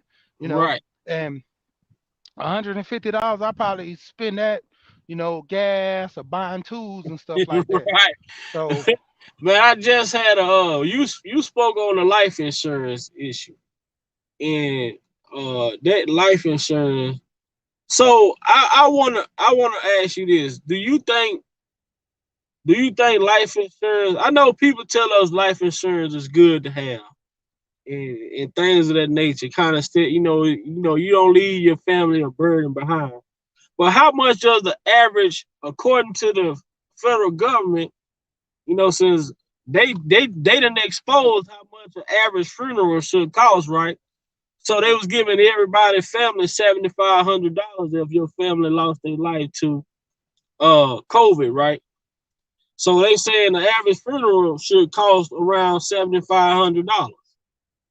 So just say if you pay $100 a month for life insurance, and that's $1,200 a year. Say you live 50, 60 years, you paying this $1,200 a year for 50 to 60 years. Imagine how much money that is that you're putting into it, you know. And then when you die, you know what I'm saying? Sometimes people, and like you say, you have to understand what you're doing. Because people be playing life insurance and then they don't even have enough insurance. You get what I'm saying? And like yeah, you've been paying this insurance policy all these years, and then you ain't got enough insurance to even bury yourself, you know. But I had an uncle that sold insurance for a living. But what you said when he drew down his policy. My uncle must have knew this was just recently, like last month. He must have knew he was sick. This man drew down all of his money from everything that he had, all of his policies. He cashed in everything before he passed away. My uncle had so much money in his house when he passed. I mean, almost $500,000. He cashed out. He didn't have no life insurance when he died, none of that. He cashed everything out. because he got the most out of it, as Well, if he would have died. let me break that down to you. It's certain types of policies. Now, the safer policies are the term life, but there's a risk behind that. Okay, with your uncle getting to the age he got to, a term policy wouldn't have been good for him, because over time that term policy it has a cutoff point. So let's say I get a term policy for $100,000 and I'm paying, you know, $50. That's why it's so cheap because they know that most likely it's gonna break that at an extended time. Mm-hmm. So if I pay, $50 for $100,000 policy and I do a 20-year term, after 20 years, that policy is no longer worth 100,000. It's like a depreciated value, of your policy because you didn't die within those 10 years. So, you can get the cash value, you can cash out on the cash value. That's whatever you put into the policy, but it's no Mm-hmm. longer worth 100,000. Now, you have the whole life. Whole life is the insurance that most people deal with, but at the extent of whole life, if you sign up for 100,000, it's gonna cost you, pretty much a little bit, let's say 75 to $100 of whole life. But the general that people don't understand, you can go in that policy and pull some of the money out. You don't gotta close out the policy. Like your uncle, he could have just went in there, took about, 50,000 out and let it be, and the rest of it could have been towards whatever he wanted and stuff like that. Or you could do universal life, which is better. Because I mean, universal life and whole life are practically the same, but universal life has better benefits. So with the whole life and universal life, if you have your policy for a certain amount of years, you can go back in there and take money out. And this is my term, what I always call, essentially being your own bank. A lot of people don't understand that. I can have a policy to where if I need to go borrow some money and family members, friends, the bank's not giving it to me, I can go on my policy and get it myself. See, that's what we're not being taught. Mm-hmm. In-home banking, a lot of people talk about this, but that's one of the ways of having in-home banking. A lot of people didn't know when Mitt Romney was running for president, Mitt Romney had over $20 million in life insurance. And when they questioned him about why so much, he was like, "Why? I'm not supposed to protect my family." They had no objection to that. But if you really know, this is a way to hide money. A lot of the rich do this when they know all else has failed. They hide money. You have drug dealers that like the kingpin cartels. They Mm-hmm. buy life insurance on their workers. Like they just had an article where they just caught a connection down in Mexico. Dudes had over $80 million in life insurance policies. So if you got $80 million in life insurance policies, you're paying up to so much on those policies, but when they pay out, it's going to be in the billions. Right. And see, that's how I roll. A lot of people we're not learning this process because even like with the guy that I deal with, he was telling me about the Jews. They have at least about 7 policies on the elders in their family. It's not because I had this same notion that I don't want to put money on nobody's head for dying. My grandma, I didn't want to get a policy for her. You know, I was like, man, it's like almost wishing death on you and stuff. And for her and other family members telling me, they like, no, that's not it. It's just money for rainy day, and it's like a savings for you. Nobody's touching the money but you. I have my own policy. This is something that you can do for later on. See, I was being taught that, without even knowing that, my I was more in my feelings about that. And Right. I always crack a joke about men being in their feelings. I always say men deal in facts. You know, if you coming to me and you be like, man, I don't like the way my girl treat me, or I don't like the way. No, you have to deal in facts. You don't like it because why? You know, don't get emotional about it. have a logic understanding, the issue that you have or something, and come to an understanding. But Right. that's another story. But when it come down to it, if we're putting policies like there's a lady, Erica Williams. I always watch her. Pretty cool person down in Texas. She in Austin. I always watch her videos. She does a lot about financing and stuff. She had one where it was 10 family members put $1,200 on their grandmother, and it was $1 million policy. When the grandmother died, each one of them got $100,000, and they were only paying that 12 million for probably less than 5 years. I mean, $1,200 for less than 5 years. So they If you, they they all put in $100 a piece. it, it was like 100 and some change, probably because Yeah. it's the extra $200, so it's probably like 108, probably 102, whatever. So, but it Yeah. added up to $1,200, you know, for the policy every month, and they only had because you initially have to have at least a minimum of 2 years before the policy can pay out. You know, Okay. they have the other policies that you can get paid instantly. As soon as you walk out the door, you get hit by a car. But those are the policies that you're paying high premiums on, to where they just gonna pay out regardless. You put up an upfront, like almost like a deposit or a down payment. So if Mm-hmm. anything do happen to you, you get paid instantly. You know, so a lot of people don't understand the power of life insurance. Oh, And the I need money. to protect myself because I'm an asset out here in this world, and I need Hey, to protect myself, man. I'm gonna And tell you this. I gotta get with somebody. I'm gonna have to get with somebody and sit down and who gonna give me the best I situation. I could give you my guy, because see, this is the thing about him.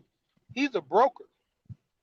And the difference between an agent and a broker, an agent is only going to sell you what they company have. When you go get car insurance, you go get car insurance from this one place, they're only going to give you the policies that they have. Not going Mhm. to a broker like an online, when they have multiple different people bidding for your um for your money. You might get a quote from Allstate. You might get a quote from Progressive. All those. Aggressive. That's what a broker does. A broker goes and shop for the best coverage. And with them dealing with certain companies, they're going to give you their preferred company because they have relations with them. They always deal with them.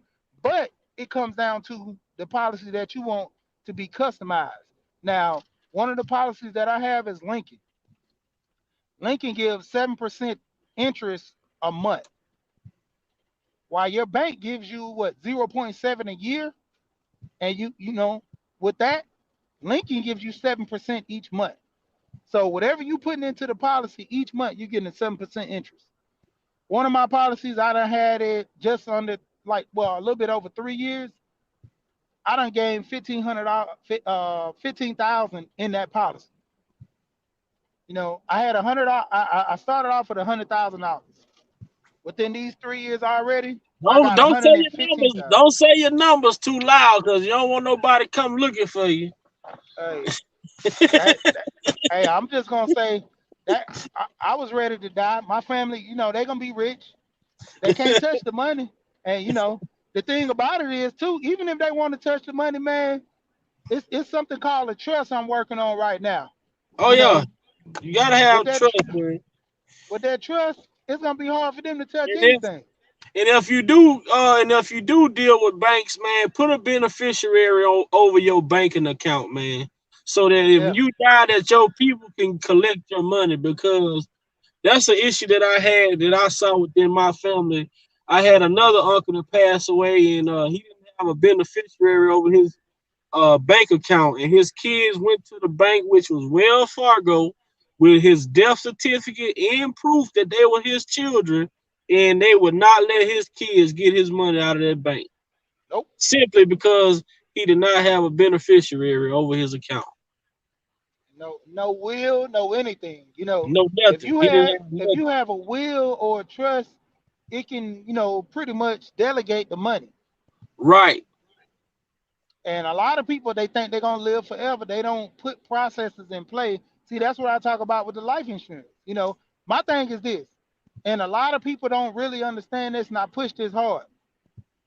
Me and my wife, We're paying the bills. We're doing it. Sometimes a little struggle, sometimes an easy push. Now, when it comes down to it, let's say I pass. Do I honestly think my wife can take on all the responsibilities by herself? No. No. So that's why I have life insurance in place. Like I tell people, the policies that I have right now, I got about three policies. I'm actually gonna get two more before it's all said and done. Probably three more. But my thing is this: I'm gonna leave my wife a minimum of $1 million. Minimum. That's minimum for the kid, her and the kids. Right. Why would I leave my family in the poverty? And I say this once again. I always say this, and I got this from a lady on one of these panels that her friend told her. We had a generational curse in our family till it met me, because Right. I want to give more wealth to my kids than anything. And like I my like wife, that saying. I like that saying, bro. yeah, well, my wife, I tell her, I tell her I'm looking at the bigger picture. Why would I sit here and keep my friend? He even get on me about this. He said, "Man, you got enough money to buy you, a luxury car, or your pickup truck that you want." I say, "Well, I don't want to put all my money in this material stuff, because in the end it's gonna break down. Something's gonna happen to it. I rather put it in a vehicle that can help my family, you know." Right. And that's why I would say, like, I can hook you up with Alonzo as well, so you can talk to him, because he does finances as well. He has his casualty and fire insurance, where he's helping one of the guys in his space. He's finna get a fleet of trucks, so he can help him with his insurance on all his trucks. And like I say, with him being a broker, depending on the license in those states, he's pretty much covered in most states, especially with life insurance. And that's why I keep trying to get people to understand, going into these life insurance, you got to understand what you want out of this deal. Do you want to protect your family? You know, I'm When you I'm go paying out, upwards. Go ahead. when you go out, just when you go out, look into the chat. See, God sent you here for a reason. This is why I tell people. God work in mysterious ways, but you just got to be able to acknowledge him when he's present, brother. He sent you here for a reason, because ain't no way that I shouldn't have no life insurance. Yeah. There's no reason for me not to have life insurance. Hey, you How do we you get on are. this subject? Go ahead. I just want to say, you essentially, you know, you're the piece in the puzzle. If someone takes that piece, the puzzle's not complete no more. You know, being as a lot of men that dwelling in the spaces I deal with, we always talk about men stuff and men building men, and you got to push the knowledge. You the backbone in the community. You the backbone to your family. It starts with you, and if Mm-hmm. you gotta give that family something to grow with.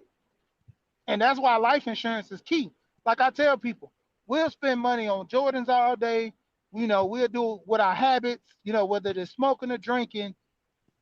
If you just cut out a minimum of half of what you do and put it in a life insurance, man, that's a big thing. Even most people, you don't understand. Burial insurance, let's just say you don't have no family, you don't want to leave nothing to nobody. A minimum, get burial insurance, because see, people don't know the difference between life insurance and burial insurance. Everybody thinks burial insurance is life insurance. When you die, you use burial insurance to bury you. You can have your tombstone set, your gravesite set, the amount of money that you want to get, either get cremated, and all that, the casket, all that is in that plan. You pay it up front now, you won't have that high premium later on. You know, Basically do it with a prestigious company that's been around for years, or you could do it with one of those companies online. But that's kind of a gamble to me. Like down in Atlanta is Willie Watkins. Willie Watkins has over 12. No, I think about five funeral homes. They have that to where you can pay now, and you don't pay their premium. I know when my great grandma, she passed, a cremation was about, I think, $500. Three to $500. A cremation now is almost, I think, nine to $1,000, I and it's paid. steady increasing. I think I paid. I think I paid like 11 to 1200 when I was in Valdosta. When my son lost his mother back in my son lost his mother back in May. Yeah. Think yeah, it was May. I paid like 1200, but in the way that the incident occurred with her through the state of Georgia, they have like if you was a victim of an accidental like death or something like that, that the state will. It was something that the funeral director was explaining to me and the family as we went through the process, by her being an innocent bystander or whatever, that it was something that we had to file with the state or whatever for reimbursement, you know, of that money. But yeah, that's how much I paid, like 1200. Yeah. And that's the thing. You don't want it to happen, but having insurance on your kids at a young, you can get life insurance on a baby at 14 days old. And a lot of people don't know that. A lot of people don't look into it. You can get life insurance on your child at 4. Nowadays, the children are more at risk than the adults. Yeah, adults might get robbed or something like that, and Hmm. accident may have happened. But you got these younger kids walking around with a vengeance on them because of certain things they didn't have, they didn't grow up with, and they have a chip on their shoulder, you know. Right. And having life insurance on the youth is not a benefit, but it's something you don't want to see happen. But being realistically, it could happen. You know, that's like with me. My thing was with me getting life insurance, it ran in my family. Everybody had life insurance when they passed.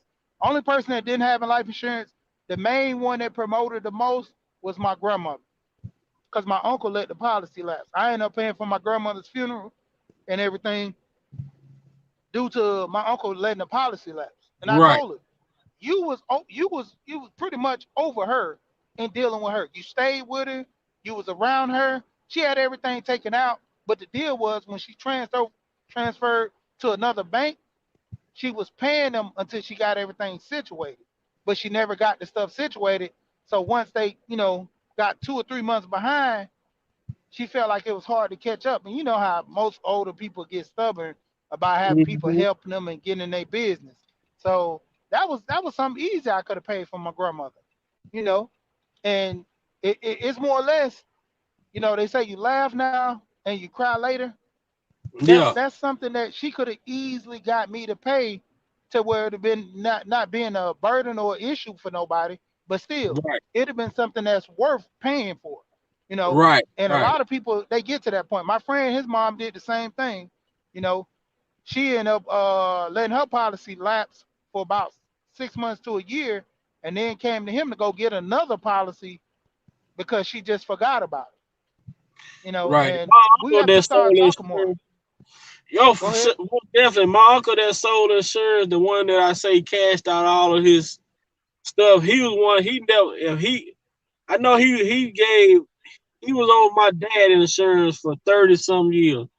My uncle say anybody that he got insurance with or gave insurance, he never let people policy collapse because he knew how important it was for people to have insurance. So he said he would pay people insurance, and when they, most of the time during tax time or something, they would give him a chunk of money, or something like that. But he was just that type of insurance person. He Yeah. had personal relationships with the people that he was selling insurance to. So, it was like family. So he just, he didn't let people insurance collapse. And a lot of times people didn't even know if they had insurance still or not. So when somebody in the family would die, they would call my uncle like, hey, what about this policy? Oh yeah, that policy is still going or whatever.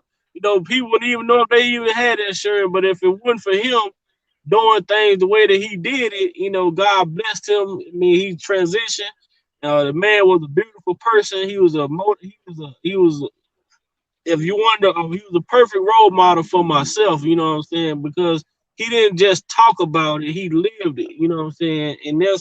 And I had the utmost respect for him. Yeah. And that's like the biggest thing, man. A lot of people don't expect anything to happen, or more or less, they don't worry about stuff till it happens. You know, Okay, Courtney. um, Hopefully, man, we can get a segment in. Me and you can get up. In the private chat when you leave out, when you see in the private chat, I put my email in there. Also in the okay, chat, I put my email in there. Put my email in there as well. In this chat. So if you want to email me and we can transfer information, try to link up and set up a time. We can just have a day where we just get on here and talk about just life insurance and the importance of having life insurance, the benefits of having life insurance, the burden that it takes off of the family when you have life insurance. And we can just do a live and just solely just speak on the aspects of life insurance and the importance of it. I really appreciate you being over here, but I just got off of work this morning, so the conversation got interesting. You know how they go. yeah, When you get man, to talking, I'm a person. When I get to talking, it just get to flowing, man. yeah, like they say, get legs and walk away. That's it. That's it, man. But you don't. That's why I say. That's why I tell people you don't know what the spirit of God will lead you, man. Once you let it take control, you just go for the ride. Trust that Yeah, you gonna be. Trust that it's gonna not lead you in the wrong direction. Like I say, you got something here this morning for a reason because this is something that I needed to hear. It's something that I needed to hear. See, I'm one that's always giving advice. I'm not. I'm one that's hardly ever giving advice. You know what I'm saying? I'm always giving it, but I'm not giving. You know what I'm saying? So it's great to have you over here, man. It was great that this conversation happened. So now I'm finna be more active about getting myself some insurance. yeah, yeah, man. So And that's the key. Like, I'm gonna go ahead and end with this because I know you just getting out work. But like I say, man, it's proper preparation make piss poor performance. If you don't prepare for your future, you know, you're not preparing for anything. You know, and I always talk about knowledge of self is key. If you have knowledge of self, you know what you want out of life. And the aspect of, this whole talk with between the generations of nobody never taught me stuff, I tell the mhm. youth and the older people, it's dead. Everything you want to know is in your pocket on your phone. Anything I can't blame my grandma. I can't blame my mom, my dad. If they didn't teach me anything, I can go and look. Remember we was talking about yesterday about jacks of all trades. It's Yeah, better than a master of one. A lot of people never use that in term. Jack of all trades is better than a master of one. Because a master of one can only perfect one thing. But everything else, not even mediocre. They're not even in the game with it. They can just be an electrician. They don't want to touch water. They right, don't want to touch plumbing. You know, they don't want to touch anything carpentry. So the jack of all trades, as older from the youth to the older, we gotta learn how to do everything back like we did back in the day. Nobody right, nobody could call a plumber. To an extent, you had to learn a little bit about plumbing, or you knew a right, family member that did it. But if they stayed down the road and they couldn't get there in time, you had to learn how to do the bare minimum. That's what a lot of the young men got to learn back to going back to using their hands. I'm like right, I told you, I got multiple jobs, man. I'm never without work and I'm never without money. If I have an issue with my job, I can go in there and tell them, hey man, I don't want to do this no more. I'm done. I got several jobs that I work that I can call them back. I had good relations with them. I work for myself. I do a lot of part-time work. You know, yeah. I know about cutting grass and working Yeah, on man. working We with my got hands on cars. trust me, we got a lot. We got a lot in common, man. Like I tell people, I was one of those that was outside. I was outside. I wasn't that kid that played video games or none of that. I was outside. I was where the work was at. I didn't dodge. I ain't never seen no work that I wouldn't do. I ain't dodged no work coming up with through in my lifetime. I ain't dodged no work. I tried things. Yeah, I tried everything. I've even been to the cotton field one time when I was young. I went one time because, like, where I'm from in Louisiana, they allow you to go to the cotton field. Like, you a kid, you want to make you some money in the summertime to buy you some fireworks and stuff like that. You can go to the field for one day and make you a quick little 80 bucks. 80 bucks was a lot of money for me back when I was growing up. And to go buy fireworks with $80 just for one day. I went one day. That truck came back the next day to pick me up. I told my grandma, tell him I ain't going. I told my grandma I got a great appreciation for what what y'all did. Oh yeah, me and the brother She, man, we gonna get on it. We gonna get on 401k, life insurance, all of that good stuff, stock market, everything. This brother right here, me and him gonna get together. We gonna link and I'm also come over on your side too, man, because I see you trying to grow your channel as well. So guess what, man? We all in this together, man. We all in this together. And then we all got the right intention, and it's gonna work for everybody. It's gonna work for everybody. You know what I'm saying? This is the information that our people need to be hearing, not sitting around talking about twerking, thotting, and all that other stuff. No, we need to be here. We need to be learning about the important things in life that's going to help us and set us up and set our children up, you know, to succeed after us. You know what I'm saying?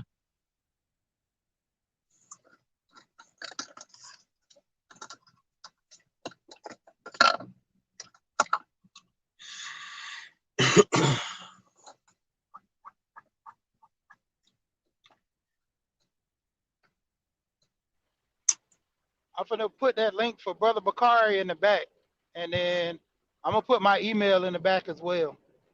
Okay.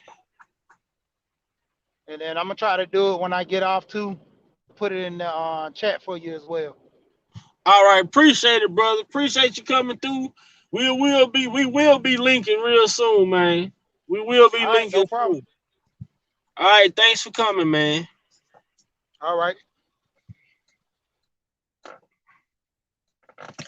And it's been great. I really enjoyed Did you email me I put the email right here. That's my email right there, I really enjoyed everybody for coming over this morning for the morning message. It was really great. I enjoyed it. Man, most definitely I enjoyed it. You know what I'm saying? We got to learn. We got to learn some things. We heard some things. We learned some things. Hey man, and that's what the power of God can do, man. You never know. You never know who's gonna come in and who's gonna talk about what, who's gonna say what. You don't know where that important piece that you're missing gonna come from. You know what I'm saying? We never know what it's gonna come from. So that's why we gotta always keep our eyes and ears open and allow God to do his work. You know what I'm saying? If we allow God to do his work, then we'll be in pretty good position, man. And like I say, I really appreciate everybody for coming over this morning. I do want to end my live this morning like I started with another selection, Frank Hooker, Let Not Your Heart Be Troubled. And this is the last song that I'll be playing this morning before the live get ready to end. Brenda, thank you for coming in. Teachable moments are the best. Thank you, Big Vi. I thank you all for coming over and spending time out with me to get this information.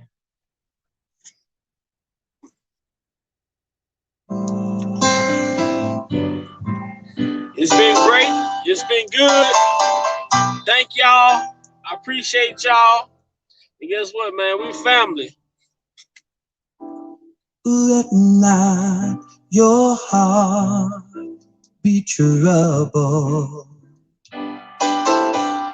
neither let it be afraid.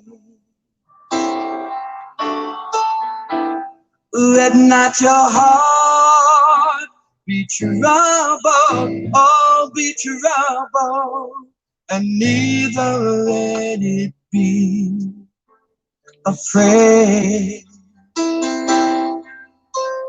neither let it be afraid. Fret not thyself because of evildoers, for very soon they shall not be. Delight yourself in the Lord, trust in Him, and He shall bring all things to pass. Thank you so much, man. He shall bring all things to pass. God did not give you a spirit of fear, but love and power and a sound mind. Cast every care on Jesus. He'll keep you in perfect peace, and He'll give you the desires of the heart. He'll give you the desires of your heart. Jesus said, come unto me, all ye that are heavy laid down, and you find rest for your souls. Don't you know? Jesus said He will never let you go. So let not your heart be troubled, neither let it be afraid. Let not your heart be troubled, oh, be troubled, and neither let it be afraid. Neither let it be afraid. When you're afraid, speak words of faith. If you're sad, speak words of joy. Prayers for you, David. 'Cause the words that you speak can move the mountains if you believe out of your way. So let not your heart be troubled, neither let it be afraid. Let not your heart be troubled, oh, be troubled, and neither let it be. Christ has set you free. He'll supply your needs. Neither let it be. Neither let it be. Neither let it be afraid.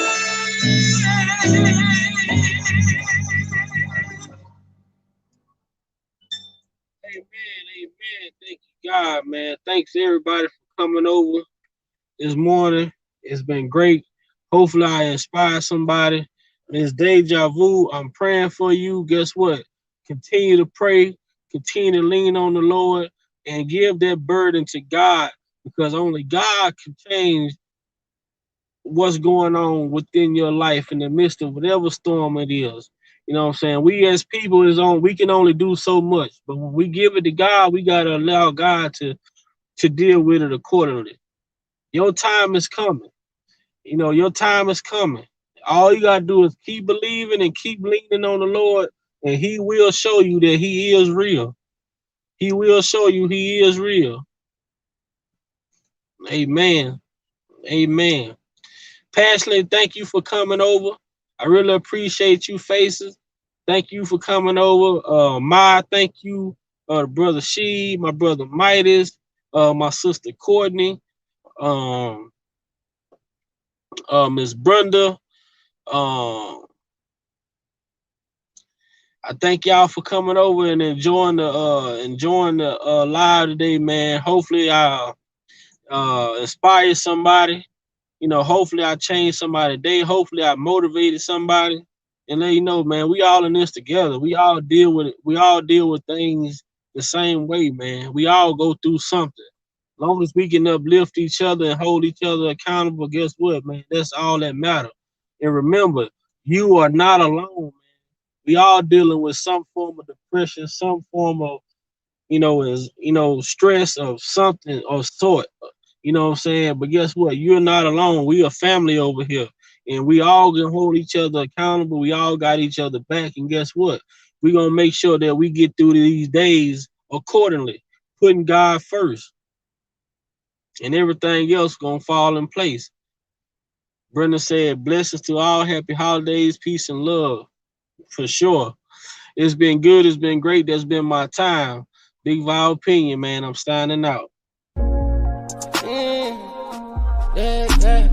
Baby girl, leave me, don't leave. Baby girl, leave me, don't leave me. Baby girl, leave me, don't leave. Baby girl, leave me, don't leave me. Baby girl, leave me, don't leave.